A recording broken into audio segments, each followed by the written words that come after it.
rasa sebel, sedih, suka duka atau apapun, sebenarnya lo harusnya nikmatin aja lagi. Oh si Winky kok detail juga, padahal mah nyontek saudara-saudara. Hello, welcome back to Rewind. Dan hari ini kita kedatangan seorang aktor dan DJ. Selamat datang, Winky Wiryawan. Halo Tiara. Halo Mas Winky. Halo. Apa kabar? Baik. Jauh-jauh dari Kebagusan. Dari Kebagusan Raya ya. Tapi lancar kesini. Cuma tadi sedikit salah belok aja. Tapi abis ini juga mau mampir kan ke Alsut? Iya benar, ke studionya Virginius. Karena pas banget kan? Sebenarnya harusnya nggak hari ini. Cuma tadi pas gue cek, kayaknya deket nih sama rumahnya si Eka gitu. Langsung tadi gue masuk ke grup yang sama, ada anak-anak WG-nya. Gimana kalau gue take gitarnya hari ini aja? Kenapa mas gitu? Karena gue ada interview nih di Maple di Alam Sutra. Ya udah deket banget, ya udah langsung aja katanya. Gitu. Kalau nggak lo harus menempuh perjalanan yang kembali seperti hari ini kan? Iya benar. Baru-baru ini Mas Winky ramai main di acaranya anak SD. Itu gue pas lihat videonya jujur kayak seru banget kayak dan mereka tuh sangat hafal ya lagu-lagu zaman sekarang. Yes. How was the experience? It was amazing. Menurut gue mengalahkan DWP malah. Iya. Itu sebenarnya keponakan gue yang ulang tahun gitu. Jadi cerita sedikit lah ya. Bokapnya telepon gue kayak, Wing, main dong untuk anak gue gitu. Gue gak sebut nama ya, gue bilang anak gue dia ulang tahun nih gitu. Terus gue bilang anak lo oke. Yang keberapa? Bukan yang masih kecil semua. Bukan yang paling dewasa nama SD gitu. Iya nama SD emang, dia bilang kayak gitu. Gue mau main apa? Gue nama SD gue playlistnya apaan nih gitu. Gue let me talk to your son lah gue bilang gitu. Terus akhirnya hai gitu ngobrol sama dia. Malah gue menawarkan kayak offering kamu nggak mau DJ yang lebih muda, banyak loh gue bilang. Diva Barus. Bisa ada Diva Barus, ada banyak, bahkan ada DJ yang masih high school yang di skena juga maksudnya mereka juga masih bisa main untuk komersial gitu. I know some of them lah gitu. Aku tawarin tuh. Enggak, kita dia bilang, kita pengennya Om Winky. Om Winky. Tolong diingat ada kata-kata omnya. Rada lucu ya kayak gitu, seorang om-om gitu untuk menghibur anak SD gitu. So why don't you just give me the playlist aja lah gitu. Let me see dulu apakah bisa nyambung apa enggak, dikasih playlistnya gitu. Ternyata seru ya, masih top 40 radio-radio juga gitu. Dan ada beberapa tapi yang terus pas dengerin gitu di Spotify kayak oke, ini ada beberapa yang terlalu mellow. Seperti? Seperti kayak Joji. Terus juga ada beberapa yang gimana ya? Maksudnya hip hop tapi yang juga artisnya juga gue baru tahu, tapi yang mereka lebih kayak rhyming bawah gitu, yang beatnya juga bukan yang ngebeat gitu. Terus kayak oke, ini ulang tahun kan ya. Kalau gue pasang ini semua tidur ntar gue bilang. Ya maksudnya gue telepon lagi ke anak itu. By the way, great playlist gue bilang gitu. Cuman kalau untuk seru-seruan kayaknya rada susah nih gitu. Gimana kalau misalnya Om Winky remix gitu, atau Om Winky mess up deh, something more powerful to dance lah gitu. Kan juga kamu sama teman-teman kan pengen have fun gitu. Terserah Om Winky aja deh gitu. Yang penting Om Winky ada di ini gitu. Oke, gue bilang. Terus datanglah gue ke tempat tersebut dan gue kaget ya tuh sama teman gue juga. Begitu dimulai gitu, every transition gitu, setiap gue ganti lagu gitu, mereka yang kayak bayangin gak sih kan anak-anak SD gitu yang gitu yang kayak tiap lagu gitu kayak mereka hafal banget karena emang playlistnya kan emang gitu dari mereka. Jadi kayak mereka seneng tapi mereka kaget karena kok lagunya nggak yang original gitu, karena gue remix gitu kan. Jadi kayak yang lebih pampi lah gitu. Dan setiap 2 menit gue ganti lagu sampai ada yang seru banget, ada satu nih anak SD gitu yang minta mic gitu. nge-rap gitu. Terus gue kasih ada beat kosong hip hop, terus dia kayak Anjir, seru banget. nge-rap juga gitu. Nggak tahu freestyle apa enggak karena gue nggak hafal juga kan lagunya gitu. Cuman tapi semua saat sampai dari depan sampai belakang tuh semuanya yang vibing banget gitu. Gila seru banget ya gitu. Jadi mengingatkan gue zaman gue waktu SD juga. Gue zaman SD pun dulu ada namanya disco sore-sore gitu. Pas lo kelas? Waktu gue SD kelas 5 sorry, gue tuh di disco tuh udah dari kelas 3 SD sebenarnya. Jadi 3 SD itu di Bandung ada namanya Lipstick Disco Skate, dan gue juara 1 main skate waktu itu. Se-Bandung tau lah gue. Itu another story lagi. Another story lagi ya pokoknya, tapi itu diskotik. Jadi Lipstick Disco Skate tapi namanya, dan itu udah ada DJ-nya. Pokoknya dulu gue cukup kalau gue masuk winky gitu. 3 SD. Karena gue satu-satunya waktu itu yang bisa dulu tuh ada namanya kayak rem gitu yang kayak gitu. Ini sepatu roda ya? Iya. Roller skate ya, bukan skateboard gitu. Jadi gue bisa yang salto ke belakang 2 kali gitu dulu. Tapi inget ya 3 SD masih lentur.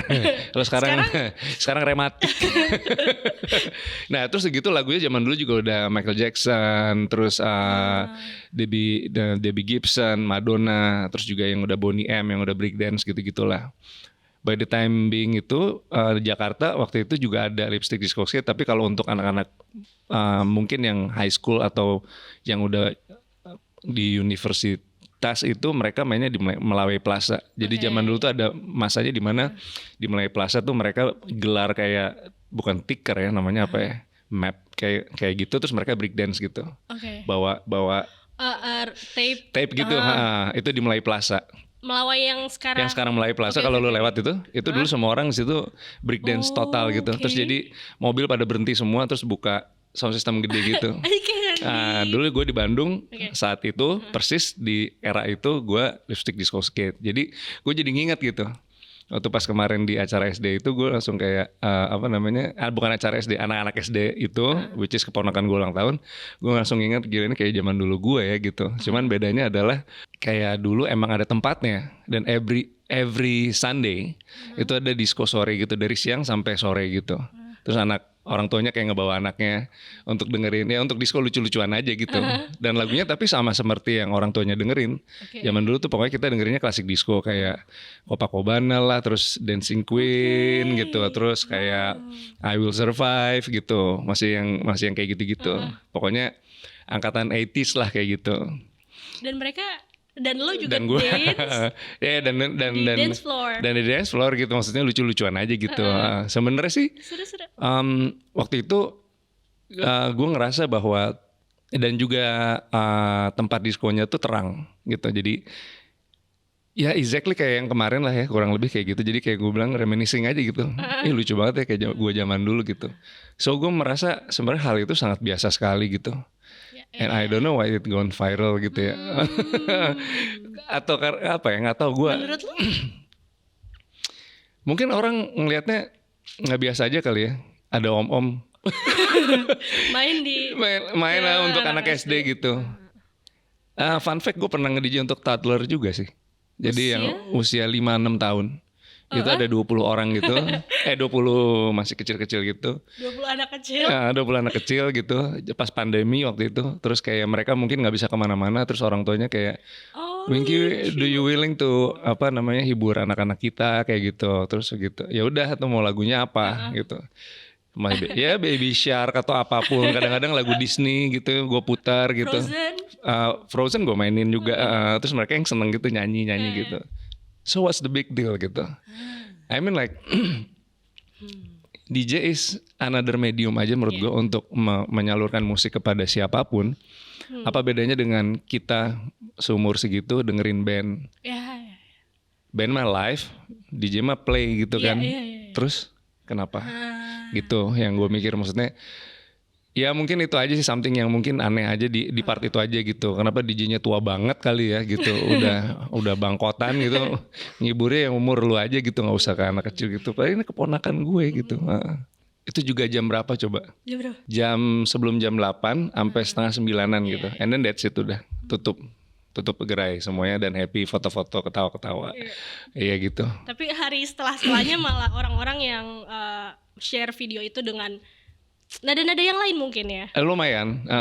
Yang gue juga cukup kayak, oh ternyata ada, nggak tahu gue yang terlalu polos atau gimana, cuman kayak itu kayaknya hari ketiga setelah gone viral di mana-mana gitu, and then hari ketiga keempat mulai ada yang sedikit menjadi gitulah ya intinya gitu. Cuman sih sampai sekarang sih kayaknya gue masih ketemu sama orang tuanya gitu. Sampai ketemu sama sepupu gue, sama si anak-anak kecil ini juga. Bahkan kayak mereka minta remixnya gitu. Om Wingky yang kemarin yang itu di remix lagunya Aris Beren yang kok beda banget. Can we have it gitu. Oke, gue kasih. Can we have it? Oke, gitu. Ya, dan apa ya maksud gue ya, it's fun to be with them gitu ya. Like the energy is pure. Iya kan, iya juga. gitu kan, kayak party dengan minum susu coklat gitu, lucu juga. dan ya the energy is so pure, and apa ya maksud gue kayak mereka di situ untuk music and just have fun aja gitu. Kenapa nggak boleh have fun gitu? Intinya sih, iya. Kenapa gitu? Tapi gue nggak mau memperpanjang gitu, karena menurut gue kayak gue merasa bahwa nggak ada sesuatu yang apa ya, kalau dari gue pribadi sebagai pelaku seninya kali ya, atau sebagai disc jockey as a DJ I just play the song for them, yang emang mereka juga minta lagunya seperti itu gitu. Makanya di caption gue tuh malamnya itu gue nge-DJ untuk umur 60 sampai 65 tahun. Which is itu BWH FM yang entity gue satu lagi. Lagunya 80s banget, sama 80s 90s yang awal. Ujuk-ujuk besoknya itu gitu. Makanya kalau di geng gue sih kayak, woi si DJ lintas generasi ini dari yang sono semuanya ada gitu. Karena kan balik lagi ya memang yang gue baru aja kemarin gue ngeliat juga di YouTube gitu, ada salah satu DJ besar ya. Dia bilang bahwa segede-gedenya gue sebagai DJ, sehebat-hebatnya gue udah main di banyak festival gitu, nggak ada yang bisa, nothing compare with the residence DJ gitu. Jadi kayak residence DJ tuh DJ yang tahu how to control the crowd. Makanya kan kadang juga yang bilang day controller gitu kan, music selector gitu kan, kayak karena lu harus tahu ketika lu masuk satu klub itu lu lihat kiri kanan dulu nih, yang ini crowdnya seperti apa. Itu resident DJ. Kalau guest star tuh beda, guest DJ ya misalnya kita contoh siapa yang ambil aja misalnya sekarang kalau di luar negeri James Hype gitu, udah tahu musiknya kayak gitu. Jadi ya emang lu datang mau nonton James Hype gitu. Cuman kalau resident DJ, which is gue pernah jadi resident DJ selama 6 tahun, jadi gue tahu kadang-kadang misalnya hari ini yang datang ternyata orangnya beda nih. Ternyata bule semua, oh berarti bisa mainnya lebih kesini. Oh tiba-tiba kalau yang datang misalnya kebanyakan umurnya, oh ini anak-anak kuliah nih, pasti mereka lebih sukanya kesini gitu. Bunglon lah ya, menurut gue sih kayak gitu. Jadi kayak kalimat itu yang tadi gue balik lagi, maksudnya DJ yang ternama aja bilang bahwa ketika lo belum bisa merasakan menjadi resident DJ di sebuah klub atau muter-muter klub, ya lo sebenarnya bukan DJ. Lu sometimes bisa dibilang lu artis aja, atau lu ya lu di-build untuk dipuja gitu. Bukan di-build untuk bikin orang seneng ke gitu. Susah loh tuh. Susah banget loh. Gimana gue pernah main 6 jam, gimana caranya mempertahankan 6 jam di satu klub yang legend banget, which is Stadium. Itu dari jam 6 ya pokoknya jamnya gue gak usah sebut lah ya. Pokoknya please, gue penasaran for imagine. Zaman dulu itu Stadium adalah klub yang buka 24 jam. Ya jadi kayak shifting terus gitu crowdnya. Dan itu salah satu klub yang menurut gue legend, karena every single famous DJ, international DJs yang come to Indonesia, they always ask about Stadium. Please take me to Stadium. Please take me to Stadium. Semua. From Armin van Buuren sampai mana-mana, sampai Paul van Dyk segala macam. I heard you guys have Stadium. Please take me there gitu. Karena mereka pengen tahu kayak ini klub nggak pernah mati dan orangnya emang ganti-ganti terus. Jadi emang nggak mungkin juga kan. Nah ini jam 6 pagi. Gue kan nggak tahu nih ya. Berarti ini jam 6 pagi, jam 12 siang itu masih open. Rame. Tapi orangnya beda. Iya. Jadi misalnya yang udah capek pulang, nanti ada yang datang lagi yang pagi jam. Jadi orang-orangnya emang makhluknya ini beda-beda semua. Tapi klub ini muter terus gitu. So which is nggak pernah ada kayaknya klub di dunia yang seperti itu. Oke. Nah waktu itu gue pernah main, maksudnya dari jam 6 pagi sampai jam 12 siang. Itu juga gue harus tahu Siapa audiensnya? siapa audiensnya, apakah mereka dari lanjutan dari klub mana. Kalau kayak gitu misalnya harus dikasih lagunya seperti apa. Lo nggak bisa dari main 6 jam lu hajar lagunya yang pecah terus tuh nggak bisa. Lu harus ada yang nahan gitu. Iya, iya, iya. Karena kan maksudnya kita juga sebagai DJ kita harus mempelajari heart rate human. Heart rate human. Nah, rata-rata tuh orang bisa bertahan di dance floor selama 1,5 jam maksimal. Itu biasanya kalau kita bermain di BPM around 125 BPM. Oke. Sesuai dengan ini kita. Karena kalau lu loncat-loncat terus heart rate lu kan naik. Sama kayak kita lari lah kan ada pace-nya, kadang-kadang orang suka ngeliat jam gitu kan. Nah itu tuh biasanya kita bisa ngatur tuh. Jadi kalau misalnya lagunya udah terlalu tinggi banget, orang yang terlalu gitu, it's time to go down. It's just like sport lah. Sama aja kayak olahraga gitu. Jadi kayak lu harus tahu nih gitu. Dan juga kita biasanya kalau gue biasanya ngelihat komunikasinya sama bar gitu. Jadi misalnya Kayak gimana how you communicate with them? jadi misalnya gue selalu bilang sama mereka kayak kalau dalam 1 jam ininya turun penjualan minuman. Ini jangan dihubungkan sama SD, ini udah beda dunia lagi ya. Beda om. This is different ya guys, please. This is stadium. Jangan dipotong-potong. Ya bukan stadium aja, Iya. tapi anything ya, semua klub itu gue biasanya ada kalau misalnya main lama ada koordinasi orang gue atau enggak sama orang bar kayak ngasih tahu bahwa minumannya lagi kencang nih gitu. Berarti musiknya itu gue tahan justru. Bukannya lo harus naikin karena itu lo Kalau minumannya rada udah kurang ada yang ini, justru musiknya langsung gue ibaratnya nih gue komersilin lah. Jadi orang kan heboh lagi nih, pengen minum lagi gitu. Jadi ada permainan psikologinya kayak gitulah. Nah itulah resident DJ itu yang seperti itu. Jadi kayak lu juga bisa ngeliat kan dari crowd itu kan, mata lu kan bisa ke berapa nih ngeliat yang kayak gini, ini ngedance apa enggak segala macam, atau cuma yang diem doang lihat atau apa gitu. Pokoknya intinya sih kalau menurut gue kasih satu rahasia nih ya teman-teman asing. Lihat 1/4 dance floor lu aja. Kalau 1/4 dance floor lu itu heboh, yang udah bener-bener gitu, itu kayaknya nular ke belakang jadi heboh. Kalau mereka mati, itu lu kerja keras tuh.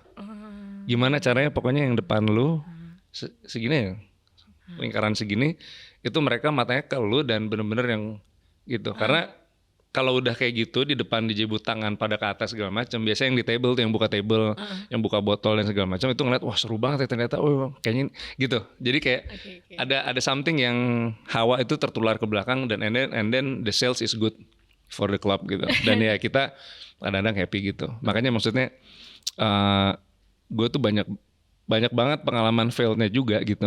Karena tepatnya tahun ini itu gue 30 tahun nge-DJ. Tahun ini 30 tahun. Jadi mungkin nanti akhir tahun gue akan bikin special showcase gitu. Karena gue dari tahun 94 start gue megang turntable sama SMA? tahun 94 90 94 itu gue SMA kelas 1. Nah, SMA kelas 1 lulus 97. Itu 97 yang gue benar-benar kerja dan ditolak-tolakin sama klub. Nah, gue waktu itu pernah ada cerita tahun-tahun segitu gue cuman baru kan ke kota beli platnya kan di Jakarta tuh, daerah Jakarta. Gue cuman punya gue nyebutnya plat tapi sekarang anak-anak Gen Z vinyl. Gue punya vinyl tuh paling ya 20 gitu. Gue waktu itu ke M Club kemana gitu kayak Mas nyari DJ nggak gitu. Itu lo belum pernah nge-DJ sama sekali? Nge-DJ di rumah aja. Nyari DJ nggak gitu? Nggak gitu. Oh yaudah gitu. Emang kenapa gitu? Saya mau ngelamar gitu. Punya berapa koleksi misalnya gitu? Ada segini gitu. Oh sorry, usir. Ke parkir juga gue pernah kayak gitu. Mas ada lowongan DJ nggak gitu? Nama lu siapa? Winky mas. Coba main dulu. Gue lihat gue main gitu. Pas gue ngeliat orangnya nggak ada tuh. Gue bilang bangke juga nih. Terus gitu udah selesai gitu terus nanya sama orang yang tukang sapu gitu. Tadi masnya kemana? Oh pulang mas itu. Sampai akhirnya gue dapet gig pertama kali di Deja Vu namanya. Di Wahid Hasim. Itu klub dangdut.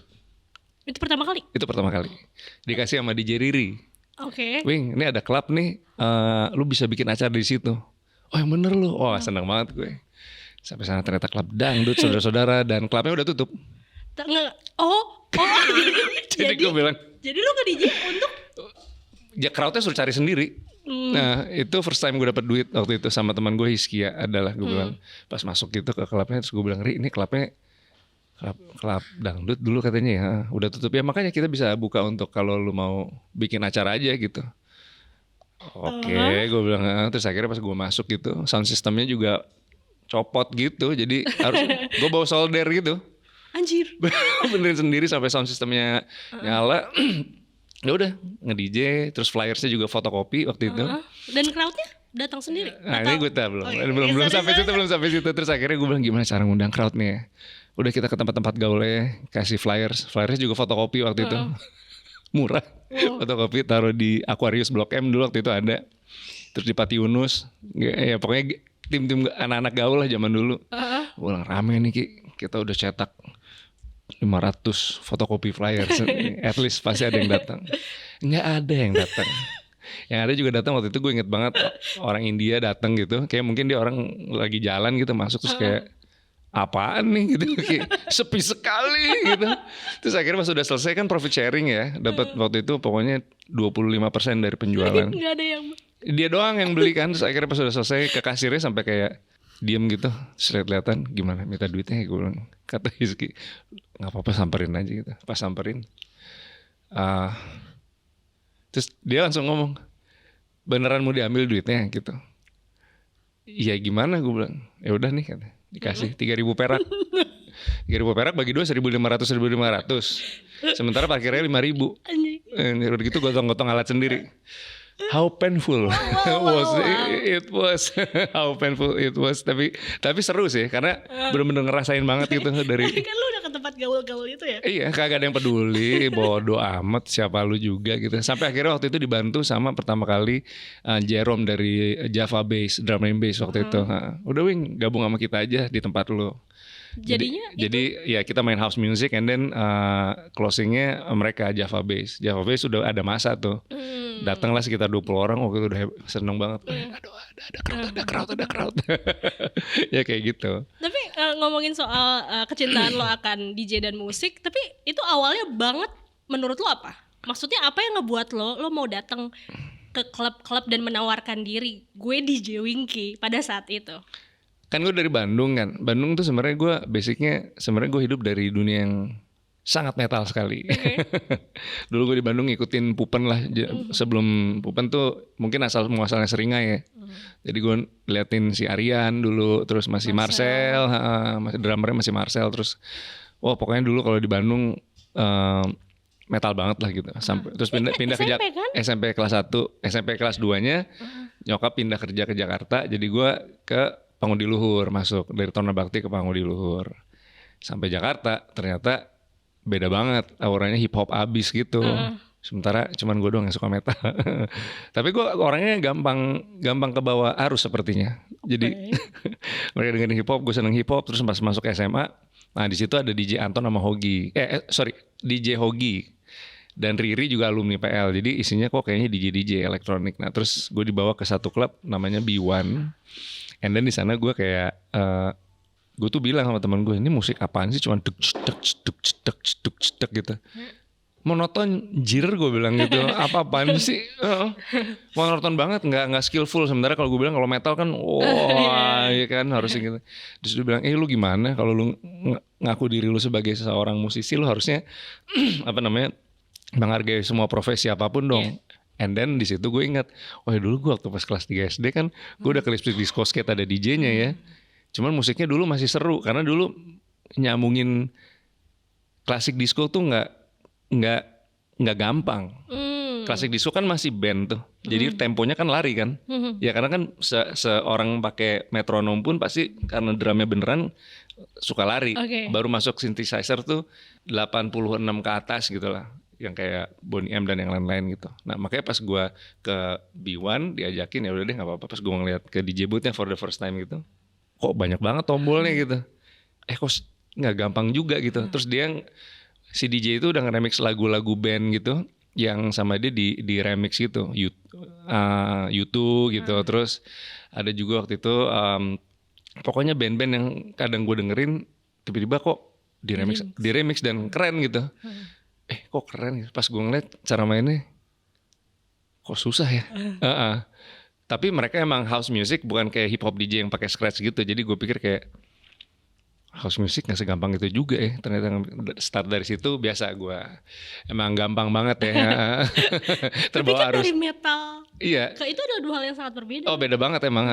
Cuman gue juga waktu itu ngelihat Aryan tuh pernah juga nge-DJ tapi dia misalnya lagunya Sepultura gitu. Kalau nggak ya Carcass nih yang gue pakai segala macam kayak gitu. Tapi pakai vinyl. Tapi kalau dia nggak disambung sih, cuman kayak operate aja jadi selesai satu lagu untuk kayak karaoke lah ya, mungkin kayak gitu DJ karaoke gitu. Tapi ini full metal waktu itu. Jadi gue ngerasa bahwa kayaknya pikiran gue sempit deh. Kayaknya if we talk about music, I mean like music is just music gitu. Kenapa lu harus jadi kayak, karena zaman dulu angkatan gue tuh gue nggak tahu kenapa ya, beda genre tuh kayak beda agama atau enggak? Dulu. Zaman dulu gitu. Kayak lu misalnya lu dengerin apa? Enggak ini. Dan lo salah satunya. Oh gue iya mentok. Gue dulu so tau abis gitu. Lu dengerin itu. Oh gitu. Lu tau band ini nggak tahu. Nggak tahu. Ataupun aliran pun. Oh gitu. Punya album yang mana?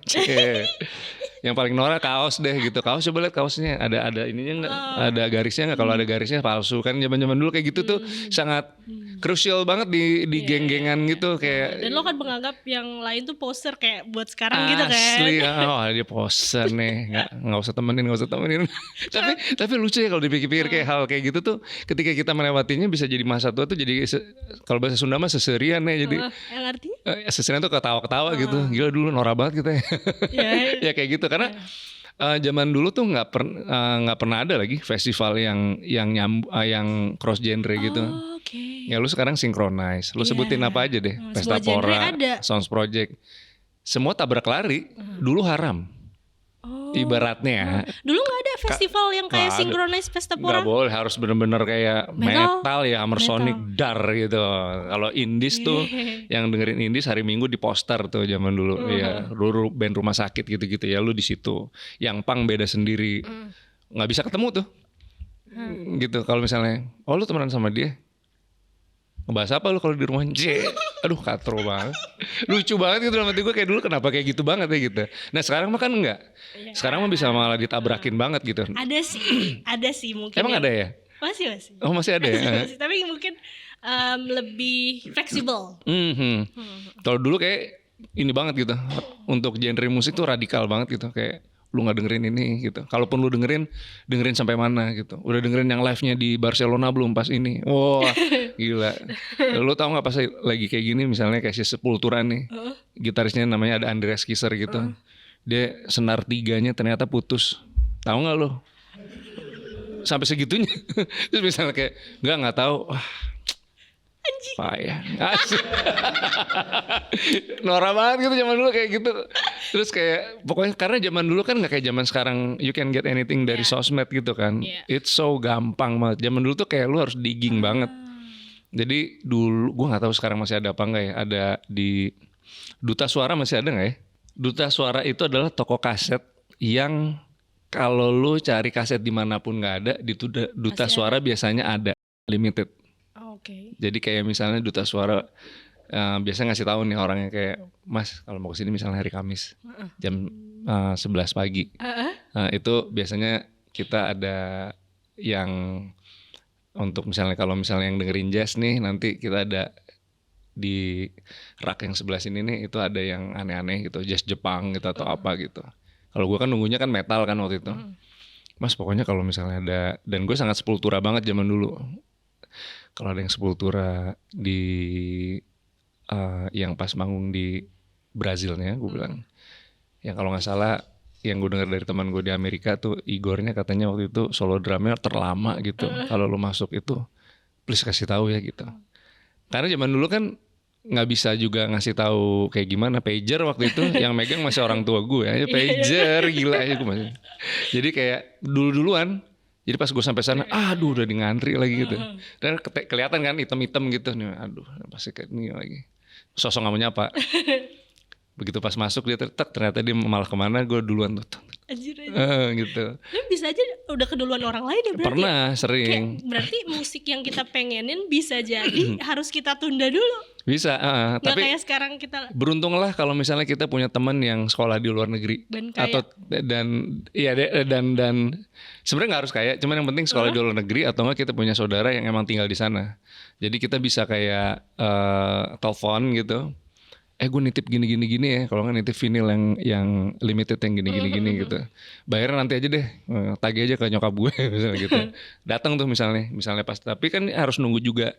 Ngirim gitu kan nggak gampang zaman dulu. Jadi dulu tuh semua serba effort banget ya. Jadi begitu dia datang, bawa segepok ini dibuka tuh udah, kaos metal apalah, poster apalah, majalah Treasure yang nggak keluar apa gitu. Terus juga ada beberapa majalah yang emang nggak pernah keluar di Asia lah. Bawalah gue ke sekolah, norak banget emang. Baca apa, Bing? orang-orang pada ngerubungin gitu. Iya, baca apa, Bing? Oh, lu nggak tahu.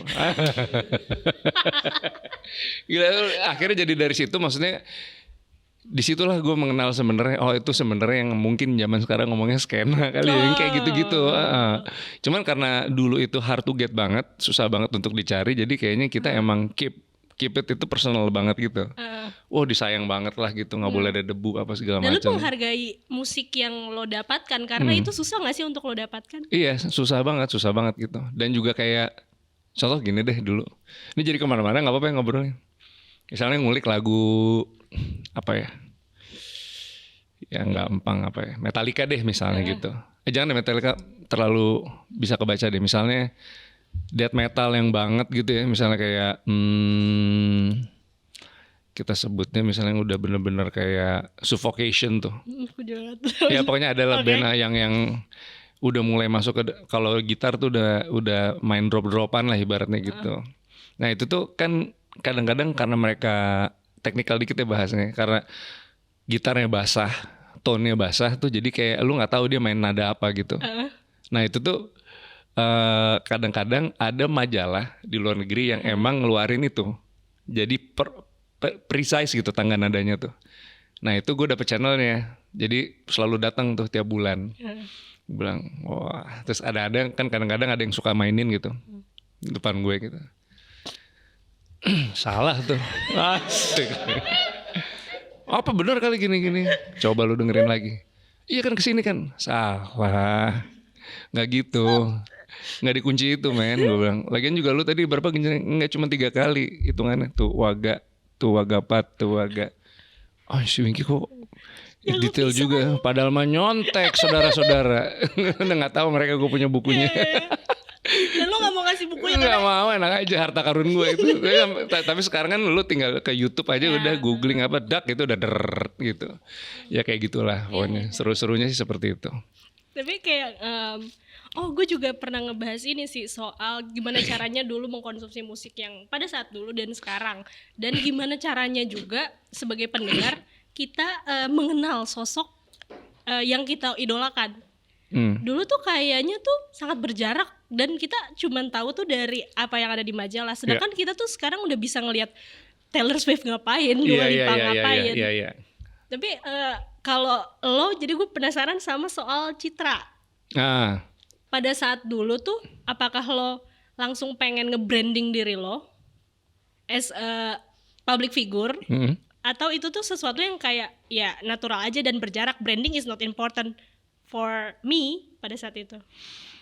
Dulu nggak pernah kepikiran ada branding gitu ya, gitu. Gue justru baru kepikiran sekarang ya, nggak sekarang juga sih, cuman beberapa tahun terakhir gitu, bahwa branding itu sangat penting sekali gitu. Bahkan kayak dulu tuh kayak lebih kayak pure for the music, pure for the acting, pure for the theater gitu, pure for the art deh. Jadi kayak yang penting gue udah bikin bagus dan ini gue banget, serah dah orang suka apa enggak gitu ya kan gitu. Cuman makin kesini gue ngerasa bahwa ternyata itu cuman sebagai ibarat kalau misalnya mau lari, garis startnya doang aja.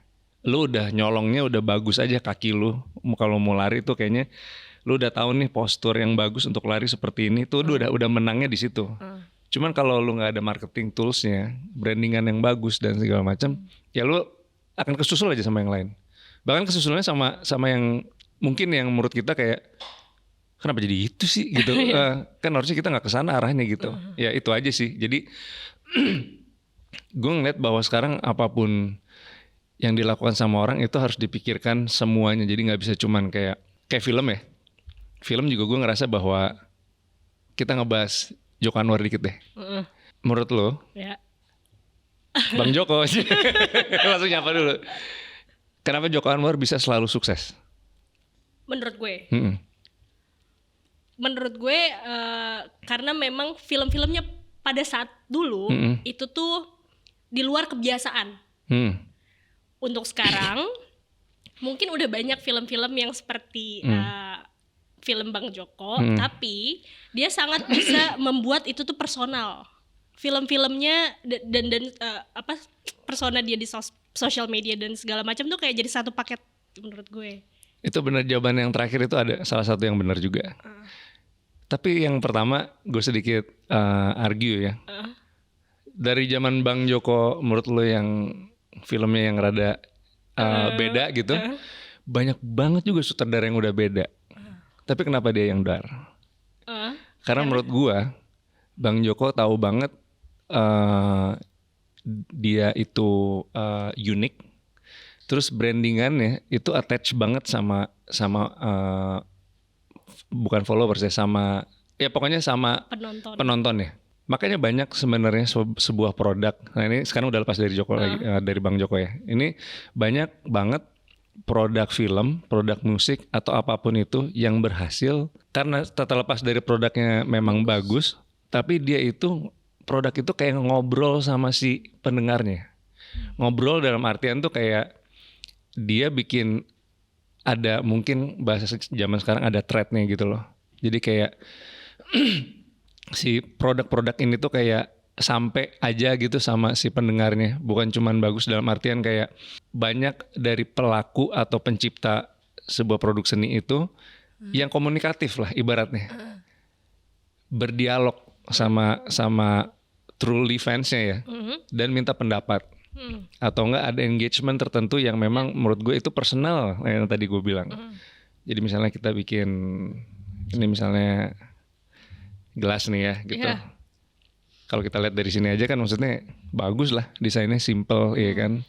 Belakangnya juga pokoknya semuanya serba nggak ribet lah dilihatnya gitu ya kan. Kecuali ini aja yang tahu berantakannya, pokoknya semuanya serba simple gitu kan. Cuman untuk supaya ini keterima sama yang nonton dari berbagai macam berjuta-juta atau podcast ya kan, pasti kan ada obrolan juga dari tim marketing lo yang personal touch nanya gitu loh, ngerti nggak lo? Kira-kira survei lah kayak gitu. Terus mereka juga bebas untuk ngasih masukan atau kritik apapun itu dan akhirnya menjadi sesuatu komunikatif simbiolisme mutualisme yang dua arah yang bagus. Nah itu yang biasa selalu dilakukan sama timnya si artis itu. Ada juga kan yang menurut gue justru gue sih nggak peduli, yang penting gue kayak gini gitu. Ada yang bisa, ada yang kebanyakan nggak bisa sebenarnya. Jadi emang lu tetap harus berkomunikasi dengan ibaratnya crowd lu itu gitu. Dan juga diingat crowd lu ini nggak harus diperlebar lagi kalau menurut gue. Nggak harus. Tergantung mau sampai mana.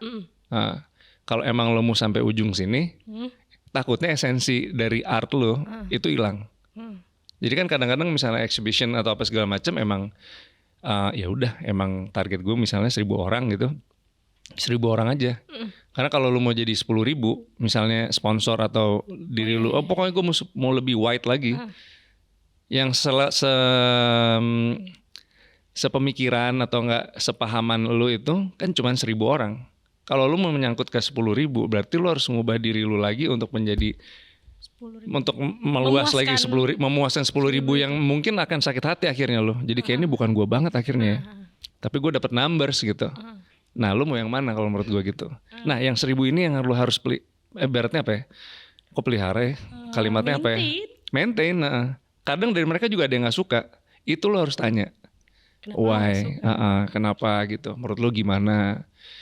Itu mungkin bukan tugas kita sebagai entity-nya ya, cuman sebagai tim kita harus punya yang emang yang mempelajari arus yang berubah terus gitu loh, yang naik pasang surutnya, gelombang kesukaannya mereka terhadap si entity itu atau produk itu atau si artis itu gitu.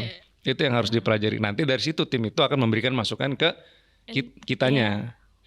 Kayaknya nih tahun ini Wing yang biasa dengerin lo kalau di tim gua gitu, di klub nih atau orang yang suka dengerin musik lo dikasih statistiknya tuh. Kayak gini. Tahun lalu kita kehilangan 40%. Ini 40% yang tadinya setia sama lu hilang nih. Masuk lagi nih tapi ada 54% orang baru. Yang which is baru ngikutin lu yang sekarang. Iya. Nah, gimana? Lu mau mempertahankan yang zaman dulu terus atau yang 40% hilang kan berarti kan sisanya 60%. Tapi kan ada masuk 54% yang tadi tuh misalnya gitu. Berarti kan itu kan campur aduk tuh. Lo mau mempertahankan jenis musik lo yang sekarang nih atau enggak kelakuan lo yang sekarang atau behavior lo yang sekarang atau pilihan film yang lo ambil sekarang atau apapun yang lo ambil sekarang atau kita mau sedikit adjustment kepada yang baru ini. Ya. Gue bisa nanya, market itu umur berapa? Gitu. Dan lu akan? Kalau gue akan ngikutin market yang baru. Walaupun umurnya? Biasanya malah sekarang anak-anak SMP nih. Hah? Oke. Anak SMP gitu. Kayak nggak tahu ya, anak-anak Gen Z dan di bawahnya tuh malah lebih digging ya menurut gue untuk itu. Jadi kayak gue mau yang mereka deh gitu. Terus makanya jadi pas gue main tuh berapa kali crowd gue yang lama itu jadi kayak setnya kenapa jadi gini ya gitu si Winky. Kok lagu-lagu yang angkatan kitanya jadi cuma 30% gitu. Karena gue tahu yang lama-lama bahasa Sundanya cangkel. Apa tuh? Capek. Oke. Energinya kan udah lama-lama capek ya, udah punya anak 2, 3, nggak setiap minggu pasti datang. Ini kan new money yang coming. Jadi gue harus kayak oke, gue mau ya kalau untuk memperpanjang, gue harus bukan ngikutin gue jadi slave-nya mereka ya, enggak, cuman ciri khas gue tetap kayak gini, cuman gue memainkan lagu yang mereka suka gitu. Nah kayak gitu, makanya kayak kemarin ada satu party di Bandung gitu. Lagi-lagi anak SMP ya. Sorry. Terus ya, anak SMP ulang tahun. Yang nelfon ibunya gitu. Ibunya bilang, Winky, kita akan bikin di hotel ini gitu. Kamu nanti malam kan main di klub ini ya gitu. Jadi bisa dong, dia bilang jam 7 main dulu buat anak tante gitu. Bisa tante gitu. Ya udah gitu.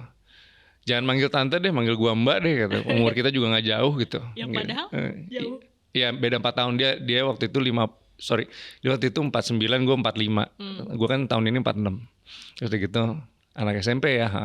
Terus dia Mbak kasih playlistnya ya gitu. Pas dikasih, ini mah lagu-lagu orang tuanya semua nih gue bilang. Akhirnya gue cari cara ke IO-nya how to get si cewek ini yang ulang tahun.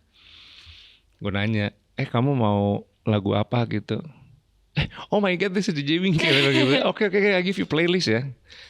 Kasih, beda banget lah. Beda banget sebeda-bedanya. Tapi kan yang ulang tahun dia. Jadi pas gue masuk, gue langsung karena pas begitu gue inget banget tuh, gue di hotel itu pas gue abis band, begitu gue DJ booth masuk, orang tuanya udah pada naik tuh, naik semua. Terus gue bilang, ini emang dasar nih si ibu-ibu satu. Gue mainin 3 lagu angkatan si ibu-ibu dulu gitu. Tapi begitu gue keempat, gue ganti lagu ke playlistnya si anak SMP ini, langsung hilang tuh ibu-ibu karena keserbu sama si orang yang udah heboh gitu. Dan akhirnya jadi lagu mereka semua. Terus ibunya negor. Langsung? Terang aja, jadi udah kayak main almost an hour gitu. Terus kayak, Winky gitu. Kok lagunya jadi lagu-lagu anak muda? Anak gue sih gitu. Coba, Mbak kan yang ulang tahun anak lu ya, gue bilang kayak gitu.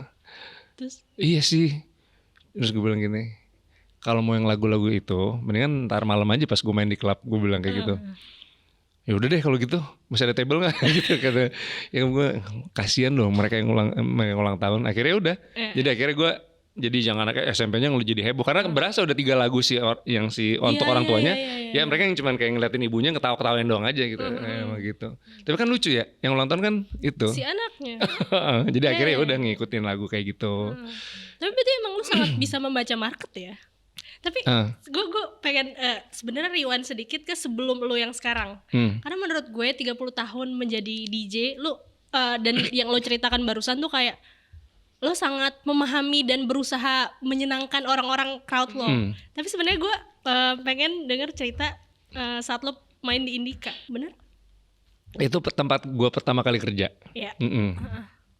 Mau denger cerita itu? Iya. Jadi waktu gue tadi udah cerita before yang sebelum pas gue ditolak-tolakin di klub itu, kan gue bingung, wah nggak ada yang mau pakai gue, siapa juga yang mau pakai, lu bukan siapa-siapa, vinyl lu juga masih dikit gitu kan. Akhirnya gue datang ke Radio Indika karena gue dengar dari teman gue, wih ada radio baru tuh di Gatot Subroto, Radio Indika. Itu pada saat itu masih baru banget ya? Masih baru banget. Cikal bakalnya Net TV tuh. Terus akhirnya udah gue kesana. Pas gue lagi masuk ke resepsionisnya, gedungnya aja belum jadi lantainya waktu itu. Dari siapa mas gitu? Buka lowongan kerja nggak mas gitu? Oh mau jadi penyiar, dia bilang. Oh bukan DJ, gue bilang kayak gitu. Gue udah bawa turntable dan segala macam. Tapi nggak lo bawa. Apa? Map. Enggak. Ternyata yang punya Indika lewat Mas Agus. Pas banget tuh. Itu emang universe lah ya. Dia lewat sama 2 anak buahnya gitu. Terus dia ngeliat, wih turntable nih, dia bilang. Siapa lo, dia bilang gitu. Oh gue gak tahu dia bos, gue gak tahu dia yang punya. Ini mas, gue bilang mau ngelamar di radio ini. Jadi apa? DJ, dia bilang. Iya. Gue juga nge-DJ, dia bilang gitu. Lu bawain lagu apa? Genrenya apa? Gue bilang, oh house. Oh gue sukanya trance gitu. Yaudah coba pasang alatnya, pasang. Coba gue lihat, dia bilang gitu. Ih baik juga nih mas-mas. Padahal mah yang punya Net TV. Belum tahu loh. Belum tahu, padahal mah sekarang yang punya Net TV. Pas gue pasang tak gitu. Udah terus kedua gue yaudah main. Gue main di resepsionis tuh. Gue main, dia hilang lagi. Sama yang gue bilang kayak di klub. Gue bilang sama teman gue, kenapa ya setiap kita yang nge-DJ orangnya hilang mulu. Gue bilang kayak gitu ya. Harus berapa lama nih kita main? Gue nggak tahu orang lagunya cuma punya berapa gitu kan. Ya udah ngulang. Tiba-tiba dia keluar abis meeting di dalam. Gue denger kok dari dalam musik lo, dia bilang gitu. Ya udah nanti radio kita buka bulan apa gitu. Terus dia nunjuk ke anak buahnya gitu. Nanti lu urus ya nih. Dia suruh kerja sama kita. Siapa tadi namanya siapa? Winky Mas gitu dah. Terus gue bilang, baik juga tuh ya orang tadi ya gitu ke si resepsionis. Mas tuh yang punya mas gitu. Oh yang bener loh. Harusnya gue tadi lebih ini lagi kan, kalau yang gitu kan lebih mas ya kan. Gue masih yang biasa-biasa aja. Akhirnya udah start kerja di situ. Tapi gue ditaruh jam 10 malam sampai jam 12 malam. Which is itu udah radio tuh udah mati. Jadi gak ada yang dengerin sebenarnya. Jadi gue bilang, Ki sebenarnya kita dikasih benar-benar residu banget ya, sisa banget gitu. Ya nggak apa-apa lah ya gitu, lumayan lah. Gaji kita 600.000 sebulan. 600.000 masing-masing. Enggak. Bagi jadi 300.000. Sama kayak 30.000 itu kan? Iya, tapi lumayan nih daripada 3.000 perak ini 300.000 4 kali main, berarti 300 bagi 4 tiap Sabtu 2 jam. Berapa tuh? Round 100-an lah ya. Oke lah. Udah, terus gue main. Jadi begitu siarannya selesai, udah dia juga nggak ngumumin kalau abis ini ada DJ session gitu, nggak ada namanya. Jadi pokoknya jam 10 sampai jam 12 langsung musik gitu. Langsung musik aja gitu. Nggak ada kayak hai. Nggak ada. Emang musik aja pure. Masuk bulan pertama biasa. Zaman dulu kalau bahasa Noranya kita suka peletokan tuh, minum peletok gitu. Alkohol yang murah kan itu ya, waktu itu kan gak ada duit. Oh dulu bukan Amer? Bukan, nama kita judul peletok, belinya di Tebet. 25.000 dapat segini nih. Oh gila, berdua lagi. Udah peletokan aja coba sambil nge-DJ gitu. Mulai iseng gue. Gue bilang, kalau kita ngomong boleh gak ya gitu. Gue tahu tuh cara tombol yang dipencet yang mana. Lu mau ngomong apa? Gak tahu, ngomong aja. Ngomongnya udah ngablu banget gitu kan, karena minum kan, maksudnya tipsi gitu kan, jadi gue ngomong kayak gitu, namanya Iski kan, selalu inget ya udah ngomong apa ya,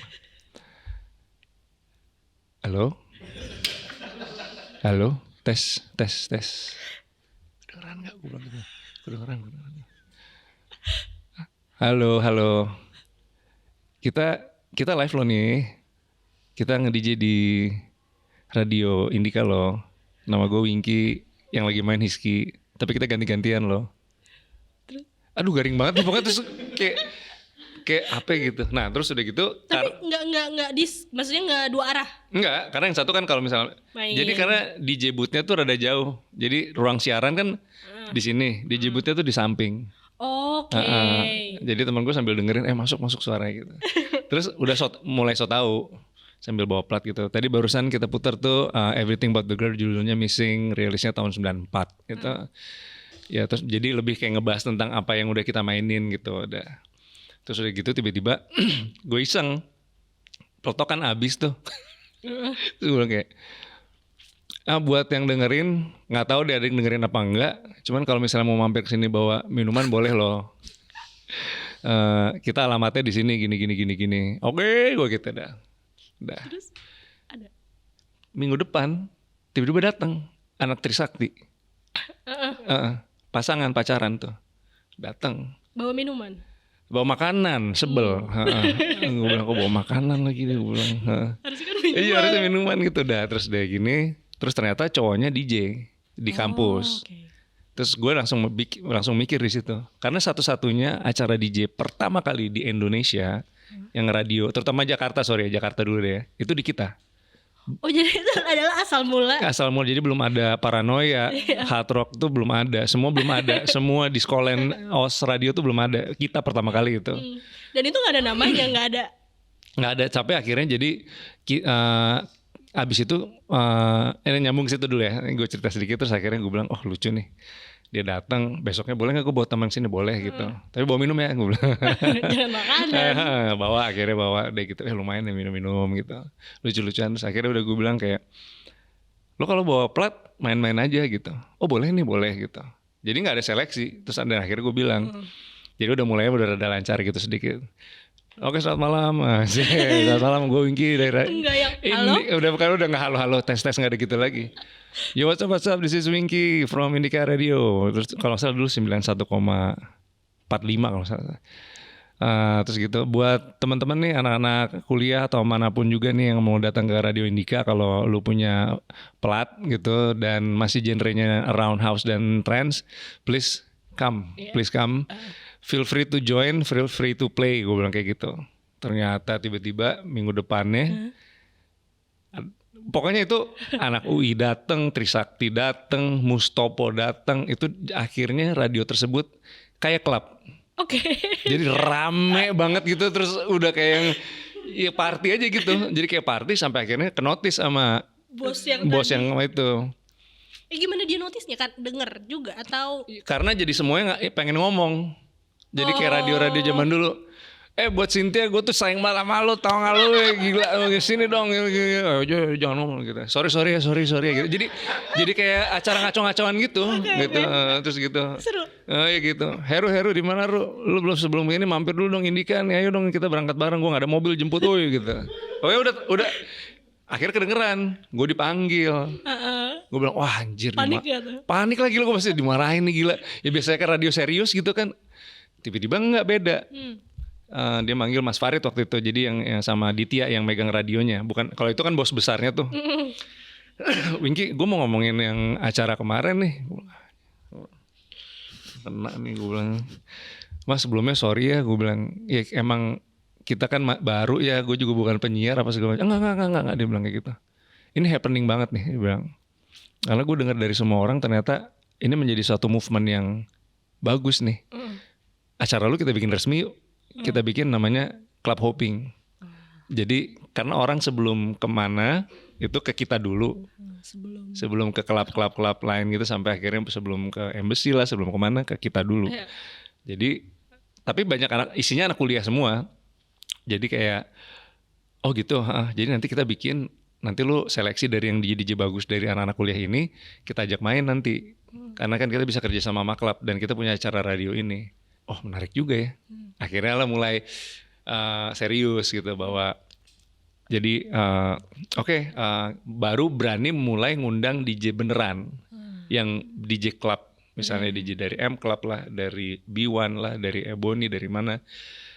Kita memang bilang ini kan movement underground gitu kan, movement indie gitu. Jadi kayak kalau misalnya mau datang gitu, tapi gue datengin satu-satu tuh ke klubnya, bahwa sekarang udah bukan gue minta kerjaan, sekarang gue nawarin gitu.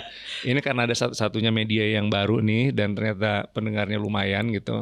Kalau emang lo mau promo your clubs di radio kita, feel free lo boleh gitu, main setengah jam aja gitu. Ternyata mereka mau gitu, karena Lu nggak ditolak gitu, karena mereka sempat dengar juga. Oh iya, ada sekali yang nolak, gue jadi inget. Lu bukannya waktu itu yang datang ya gitu. Iya mas, gue bilang kayak gitu. Oh iya, yaudah gue main deh ke radio lu. Nah start dari situ gue jadi kenal industrinya. Oke. Oh ternyata si ini promotornya ini kenalan, disitulah di radio sampai akhirnya club hopping ini jadi bisa masuk ke klub mereka, ke Musro zaman dulu tuh, ke tempat-tempat yang waktu itu lagi hits lah, ada BC Bar lah, kemana. Yang sekarang juga event. jadi event.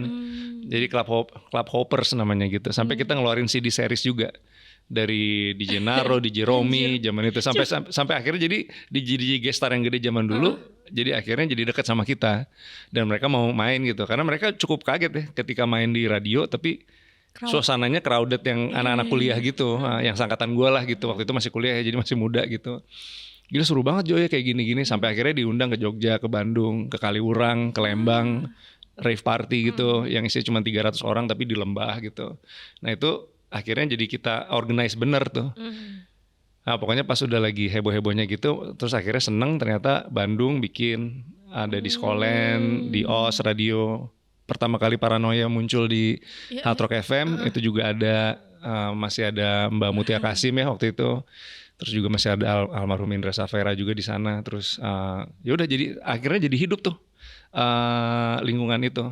Nah terus sebagian DJ yang biasa main sama kita udah nggak bisa lagi karena dikontrak Hard Rock gitu. Tapi dari situ gue bilang sama Rizky, gila ya, dari 3.000 perak sampai akhirnya kita sekarang bisa punya skena yang kayak gini, lucu juga ya, gue bilang asik juga ya. Udah start dari situ, terus gue keluar dari radio itu. Karena waktu itu gue masuk ke dunia film for the first time 2001 Jelangkung. Karena waktu itu lagi jalan sama Alex Abad di Plaza Senayan, terus si Alex tuh lagi ngobrol, sahabat gue lah, si Aat gitu. Dipanggil tuh sama gengnya Rizal Mantovani, Jose Purnomo. Lex tuh siapa samping lu gitu. Itu cowok tuh yang tadi jalan sama lu. Oh itu Winky gitu. Siapa dia? DJ gitu. Oh nggak pernah dengar dia bilang gitu. Sini gue mau kenalan. Dikenalin lah gue sama mereka. Rex Cinema waktu itu. Lu mau main film nggak? Ogah lah gue gitu. Gue langsung jawab ogah. Karena waktu itu film tuh zaman dulu tuh 2000 awal itu tuh masih yang porno horor, bukan porno yang suka, tau gak sih zaman dulu film isinya porno semua. Terus sinetron juga jelek banget lagi gitu kan. Gue bilang anjir ngapain gue ke situ ya? Gue bilang kayak gitu. Kenapa lu nggak mau? Dia bilang casting aja belum tentu dapat, udah sombong banget nih orang gitu. Enggak deh, thank you ya, gue bilang enggak deh. Pas jalan lagi si Alex ngomong, Wing yakin lu gak mau coba? Ini bukan film-film kayak gitu loh. Ini Rizal Mantovani men. Ya dia kan video klip kan gitu. Itu cool desak filmnya dia. Kan lu suka. Oh iya juga ya. Casting aja kali. Sayang deh. Ini makanya kalau Alex Abad denger ya, dia tuh adalah orang yang berjasa banget membuat gue masuk ke dunia film. Akhirnya gue datang ke tempat casting. Begitu masuk, lah lu bukannya gak mau lu, sana diusir sama Rizal Mantovani waktu itu. Nggak mas gue mau coba aja, ternyata alhamdulillah meledak ya, film horor pertama yang pecah banget. Untung keterima ya? Untung keterima. Terus udah gitu akhirnya gue masuk Indika, terus gue bilang sama Mas Agusnya langsung, Mas gue kapanpun you need me gitu, anytime you need me, gue akan support apapun movement yang lu bikin, karena ini juga baby gue juga, Club Hoppers ini, gue bilang. Jadi tapi gue kayaknya harus mengundurkan diri karena gue waktu itu mau syuting film dan emang gak bisa sambil ya? Waktu itu gue ngerasa kalau sambil tuh jadi takutnya, karena gue belum pernah syuting sama sebelumnya, belum pernah syuting dan gue nggak tahu situasinya seperti apa kan. Gue nggak tahu, belum pernah ketemu sama DOP lah, belum pernah ketemu sama lawan main, belum. Jadi baru banget for me gitu. Walaupun kecilnya gue di dunia teater juga, tapi gue kayak untuk pas saat itu tuh kayak gue takut salah gitu. Ya masa malamnya gue habis nge-DJ terus minum gitu, terus tiba-tiba masuk lokasi terus mukanya masih Ya apa. Gue nggak mau. Oke, Gue oke, mendingan oke. tinggalin dulu terus masuk sana. Nah sekarang bisa bagi dua bisa gitu. Orangnya sangat responsibel ya. Bahkan ada julukan kalau misalnya gue syuting tuh katanya kru itu segen sama gue.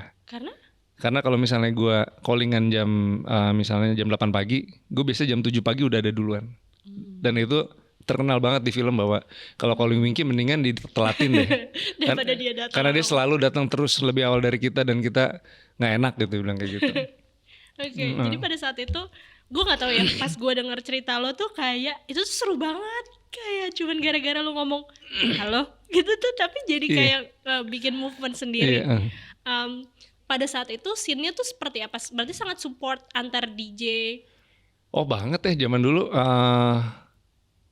Karena klub zaman angkatan gua pas era itu bisa dihitung pakai jari lah ya. Paling 10 lah.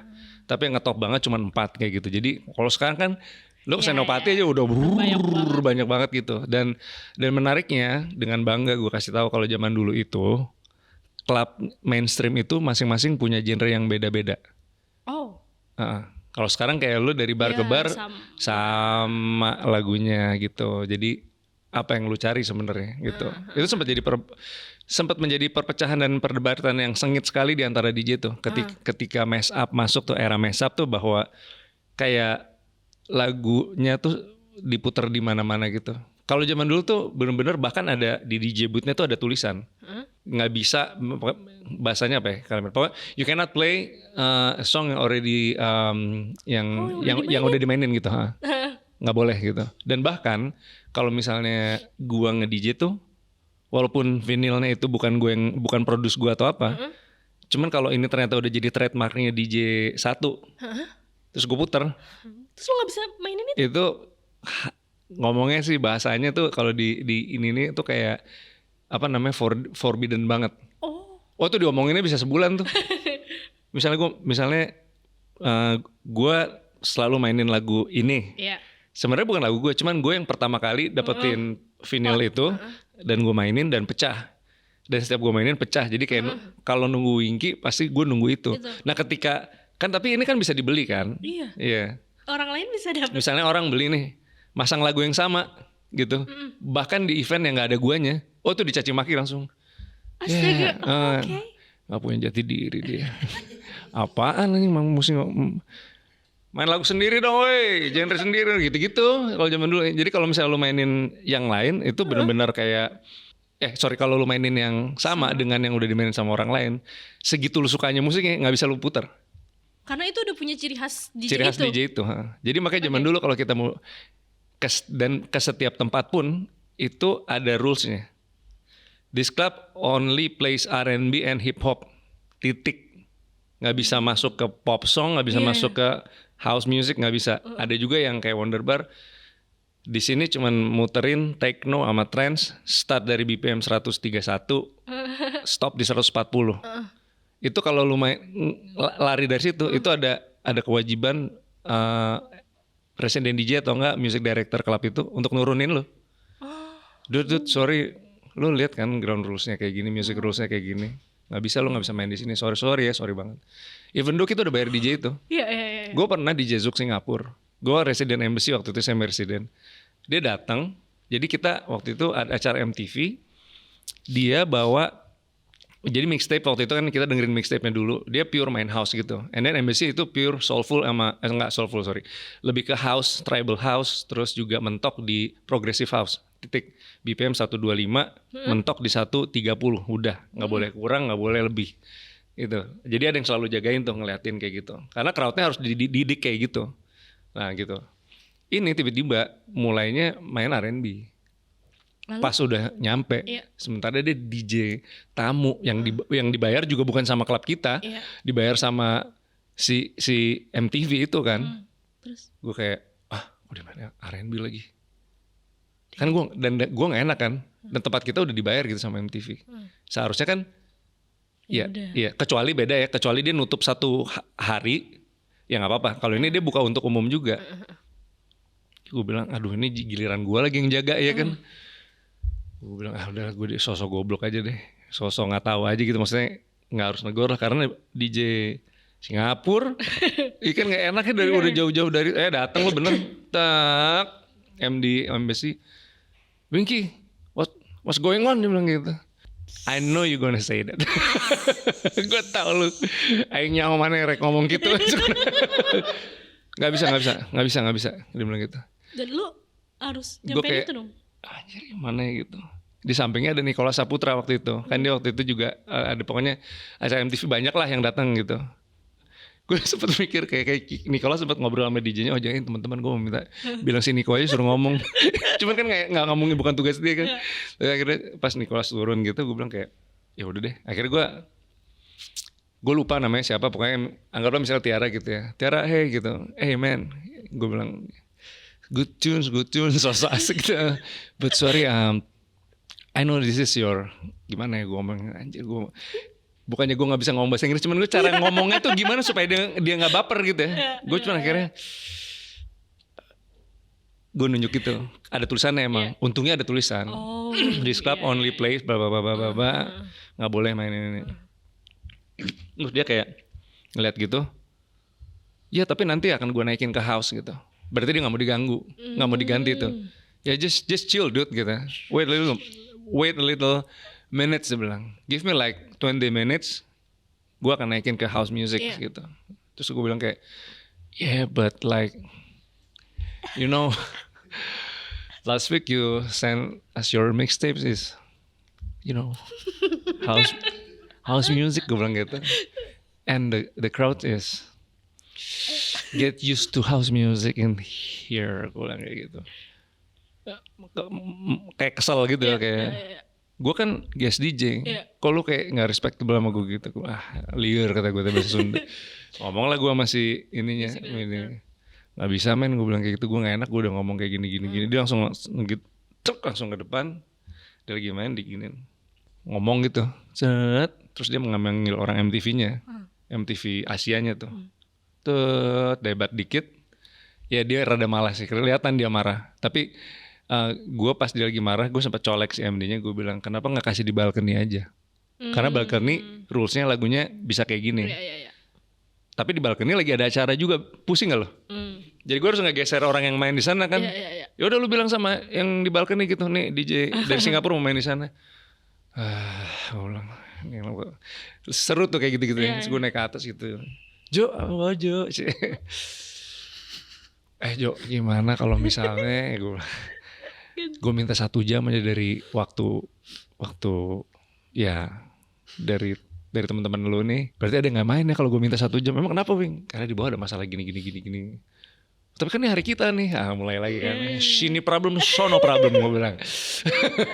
Gue bilang iya cuman gimana ya, gue bilang gue tuker deh hari lu. Atau nggak gini deh, gue kasih lu 2 komplimen gratis botol, gimana, gue bilang kayak gitu. Padahal nggak atas persetujuan si MD gue, itu sebenarnya dari duit gue aja. Cuman gue ngerti gimana rasanya digituin gitu. Jadi oh ya udah deh, dia bilang kayak gitu. Terus gue bilang next week anak-anak komunitas gue kan bikin acara nih. Lu gue kasih waktu 2 jam main di main stage, gue bilang di embassy bawah. Mau nggak, gue bilang gitu. Wah kalau gitu mau Wing gitu. Bener ya, oke. Ya udah gue ke bawah, gue ngomong sama orang MD-nya, masih cekcok gitu. Akhirnya gue rangkul si orang DJ-nya, dude, let's go upstairs gitu. Mau nggak? Ini cocok lah musiknya gini dengan dia sebel gitu. Untungnya pas gue naik ke atas, crowd-nya kan emang lagunya udah ke bawahnya kayak gitu. So when he plays R&B gitu, pecah banget dan dia emang happy. Dia cuma bilang ke agentnya kayak kenapa lu taruh di bawah, tahu kayak gini gitu. Ya udah intinya kayak gitu. Jadi so many things yang cukup menarik di dunia seperti itulah gitu. Berarti emang kayak apa ya, bener-bener sesuai sama rules-nya dan lu harus ngelakuin itu. Mungkin beda kali ya sama sekarang. Itu baru mau gue bahas. Kalau sekarang lagu yang populer itu diputer 5 kali nggak masalah. Itu gila banget sih. Jadi misalnya gue main gitu, Mas boleh nggak request nih dari spender yang paling gede nih minta lagu ini. Tadi perasaan gue masuk klub lagunya itu deh. Iya pengen diputar lagi Mas. Gak apa-apa ya Mas ya, tolong ya Mas ya. Dan lu akan? Gue bilang oke gue bilang. Tapi gak pernah gue puterin. Gue biasanya selalu dengan alasan saya jadi kebuka nih. Oh DJ setelah gue memang mau mainin. Ya karena maksud gue aneh ya gitu ya. Ya. Diulang kecuali misalnya gue punya remix yang beda masih gue mainin deh gitu. Cuman kadang-kadang itu makan hati sih gitu. Gue pernah di Jawa Tengah gitu main di satu klub. Saking boringnya gue sama lagu-lagu yang itu lagi itu. Karena kalau zamannya waktu Indika itu dan era sekitar itu tahun 2000-an tuh, ketika lu bawa new song, new track gitu, bahkan vinilnya aja tuh gue tutup pakai stiker Tom and Jerry, tau nggak, stiker yang putih gitu, tahu. biar orang nggak bisa nyontek. Itu apa? Itu lagunya apa ya? Artisnya siapa ya? Remix siapa ya? White label nih, Bing apa? Ini siapa nih DJ-nya? Ada deh gitu, biar dia nggak bisa nyontek. Semakin lagunya nggak biasa didengar dan mereka suka, itu ditunggu banget justru. Karena emang cuma bisa muterin lagu itu ya kita atau si DJ ini atau si DJ ini. Jadi misalnya gue ada DJ dulu namanya misalnya DJ. Ya yang kita tahu lagi DJ Riri misalnya. Si Riri selalu mainin ini nih, apa anjir judulnya gitu ya. Jadi pas Riri main, Riri main nih, datang. Begitu diputer, woi gitu. Colong-colong, aduh ditutup lagi gitu. Nah kalau sekarang kan enggak. Semakin sering lu bisa diputer itu mereka ya people pleaser banget ya. Jadi kayak menyenangkan sampai yang tadi gue bilang, gue pernah main di Jawa Tengah, saking gue boringnya memutarkan lagu itu lagi, itu lagi. Gue tiba-tiba taruh headphone gitu, lagunya muter terus gue duduk aja gitu di jebut gini, mati kan, lagunya habis. Dipikir orang sound system ada yang something wrong with the equipment gitu, teknis atau apa gitu. Atau enggak mungkin apa sih Winky kepleset atau apa gitu, karena nggak ada di jebut, karena gue jongkok gitu yang kayak boring banget anjir, gue bilang anjing lagu ini terus gitu. Manajer gue sampai lari gitu, lu kenapa? Sakit perut lu gitu atau apa gitu. Gue bilang boring gue sumpah deh, sumpah boring parah gue bilang. Kenapa jadi harus main lagu ini terus ya, gue bilang kayak gini. Gue ini udah 4 tahun loh, gue bilang kayak gini terus, gue bilang kayak gitu. Kenapa sih gue bilang gitu? Ya nggak apa-apa, ntar aja kali diskusi di hotel, play dulu aja, ini orang udah gitu. Akhirnya udah gue main sampai akhirnya sampai hotel, terus gue bilang sama ya manajer gue break dulu boleh kali ya, gue bilang kayak gitu. Gue capek bos, gue bilang main lagunya itu lagi. Mereka sih happy, guanya enggak, gue bilang. Manajer gue mulai pegang-pegang kepala. Tapi jadwal sampai tahun depan udah full nih, gimana gue mau batalin. Bisa deh negotiate lagi deh. Bilang kayak apa ya, gue bilang kayak gitu. Bilang kayak apa ya, ya apa alasannya gitu. Masa bilang lu boring, gila apa? Gak mungkin lah gini-gini. Gue berharap ada satu kejadian di mana pokoknya saking gue sebelnya tuh. Gak usah apa, gue bisa gak nge-DJ 1 tahun full, gue free, gue bilang. Bener-bener nih, semoga kedenger doa gue. Hati-hati ngomongnya gitu. Ternyata apa abis itu? Covid. Pandemi. Terus kata manajer gue, lu ngomong gitu yang nge-DJ 1 Indonesia ada.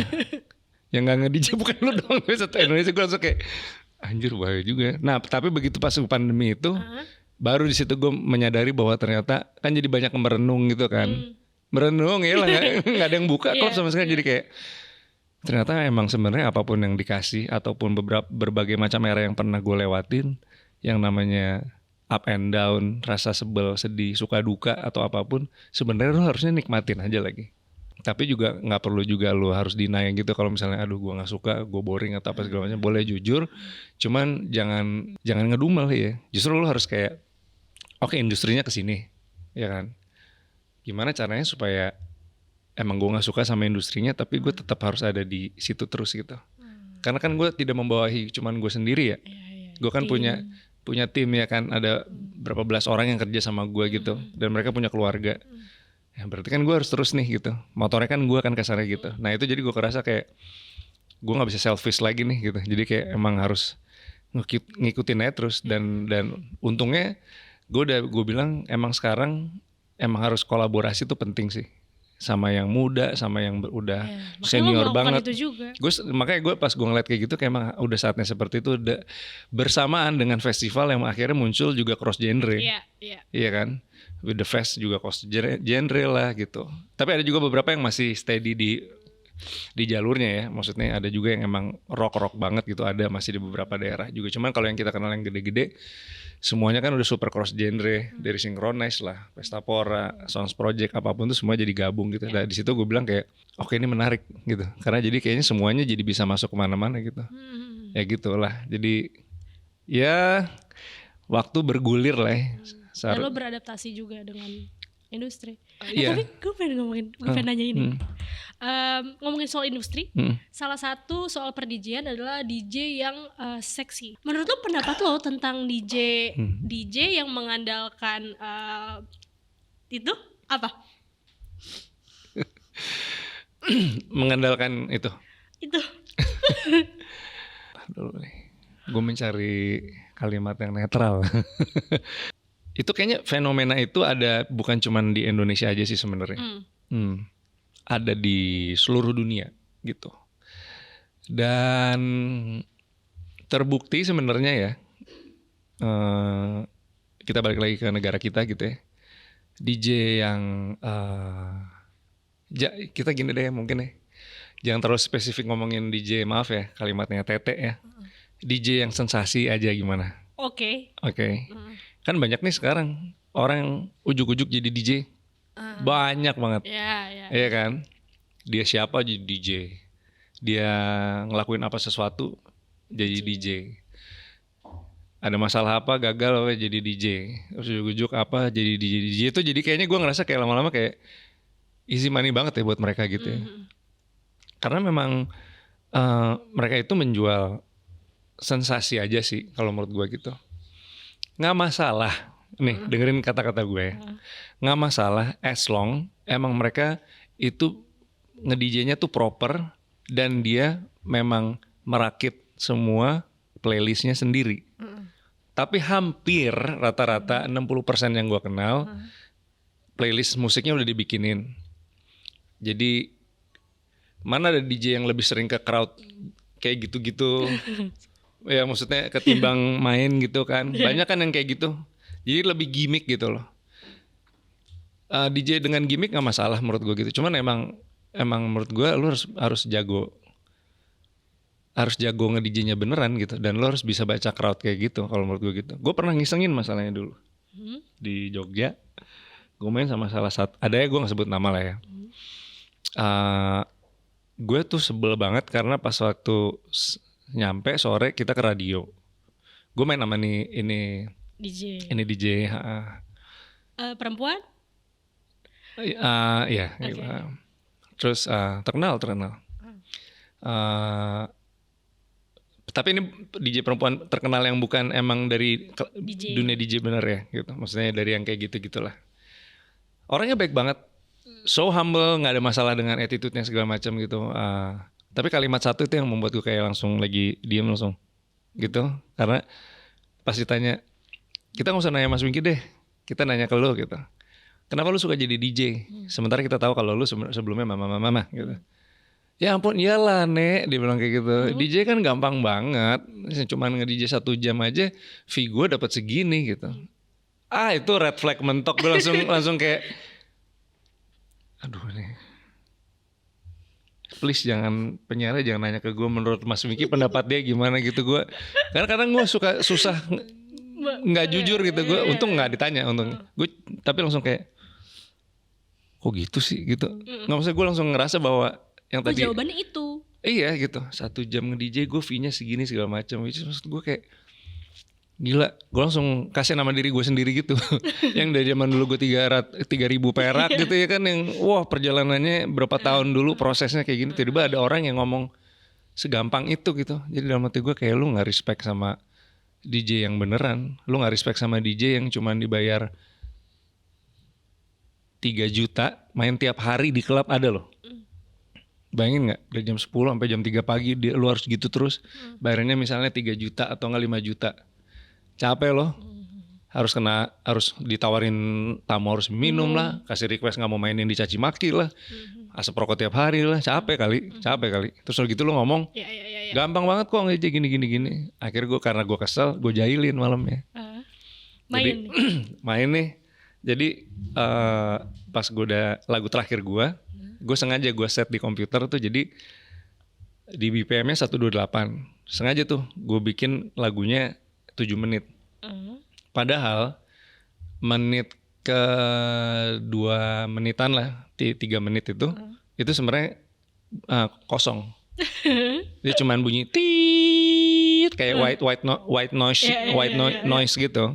Nah, dari menit awal sampai menit ke-2 atau ke-3 menit itu BPM-nya sengaja gue rusak gitu.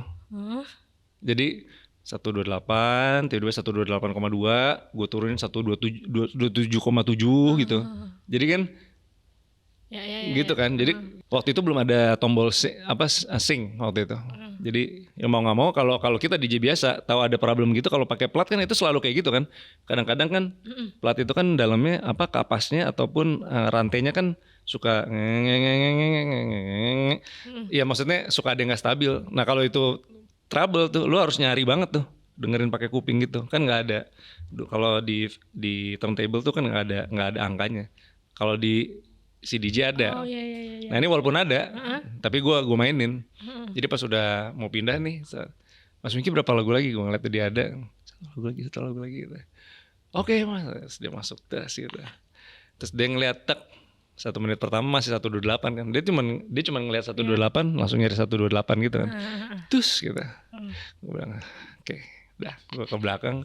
Dia lagi yang buprak. Dia panik buprak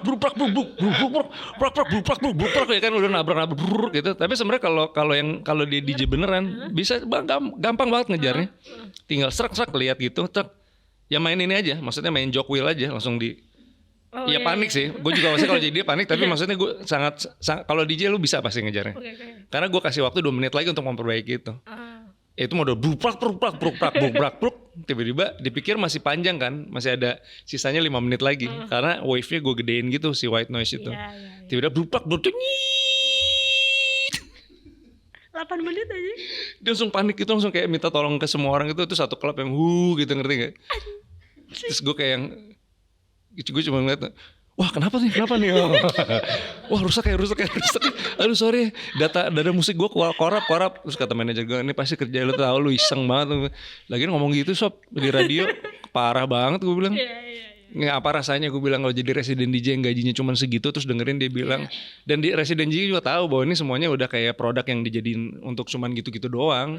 Terus harus denger ya gaji gue dapat 1 jam main dibayar segini. It's easy money for a DJ daripada gue harus syuting atau apa dalam hati gue. Ini nih yang rusak nih, gue bilang.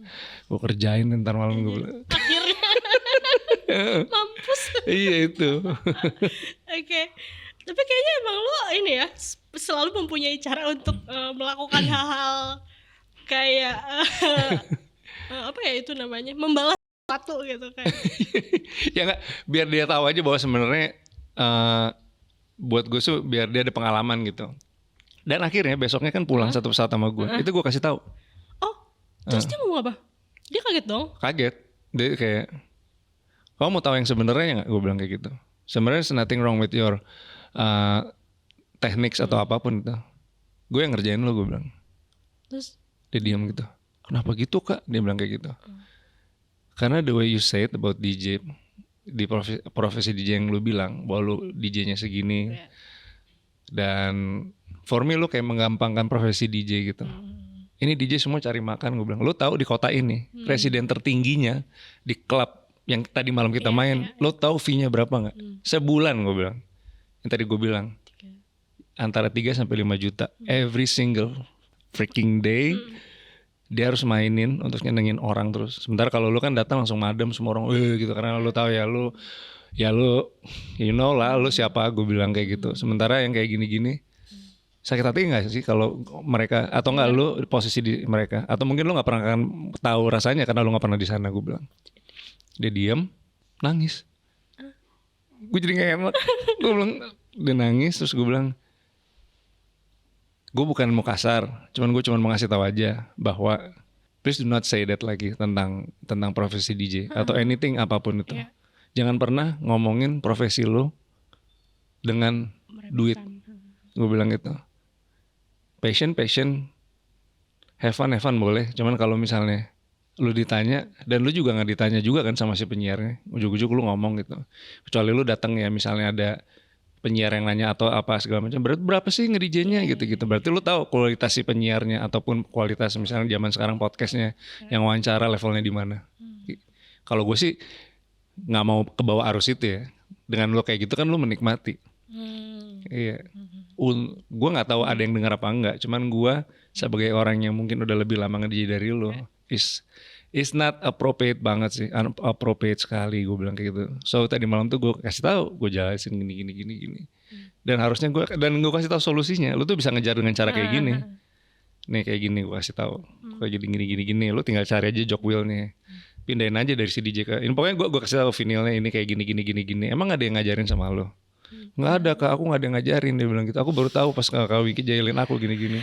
Terus gitu, makanya gue terus ada manajernya sampingnya. Manajernya tuh nggak suka banget sama gue. Terus gue balik badan langsung, misalnya manajer di sini, gue langsung balik badan ke si manajer gitu. Makanya lo kalau mau nyari duit gitu, jangan cuma cari duit. Kasihan anak lu yang kayak gini, yang mungkin niatnya sebenarnya tulus. Lu briefing dong semuanya, cara how to speak, how to act, how to nge-DJ yang bener. Gue akuin cantik banget dia, gue bilang. Dan siapa yang nggak tahu dia, gue bilang kayak gitu. Cuman kalau lu mau pergunakan kayak dia, lu yang salah. Lu jangan mau digituin sama dia, gue bilang kayak gitu.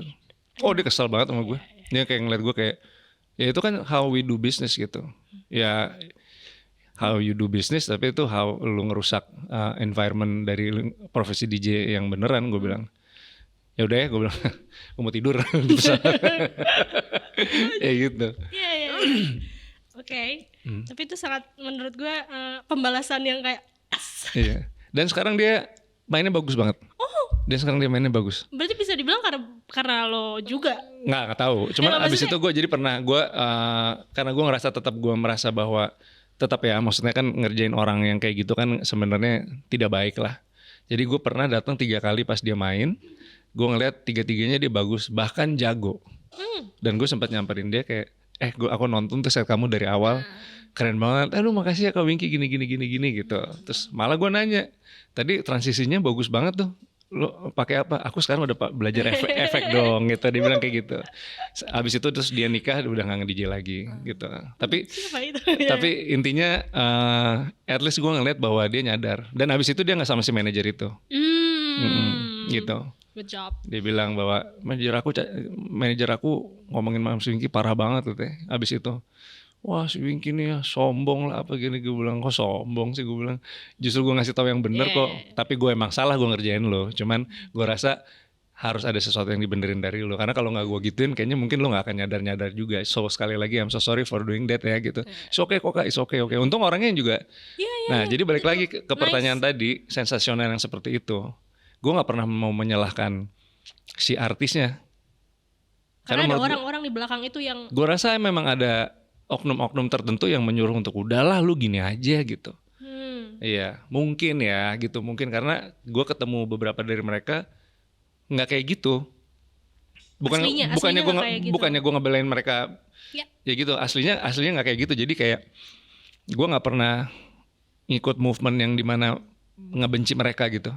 Karena gue selalu percaya bahwa every act gitu pasti ada some reason yang menurut gue juga kita nggak pernah tahu gitu. Jadi gue nggak pernah mau ngejudge apapun itu sebelum gue bisa ngobrol langsung sama orangnya gitu. Kecuali emang dia bilang emang gue mau di sini dan emang gaya gue mau gini, nggak apa-apa dong kita beda. Udah kayak gitu gue respect. Oh ya udah nggak apa-apa. Berarti kita nggak akan ketemu. Itu aja sih. Oke. Sebenarnya sih gue suka sama lu, cuman gue gak mau dicium sama lu. Dia bilang kenapa? Gigi lu. Gue dikasih tau temen gue, Wing, lu mau lihat seks nggak katanya.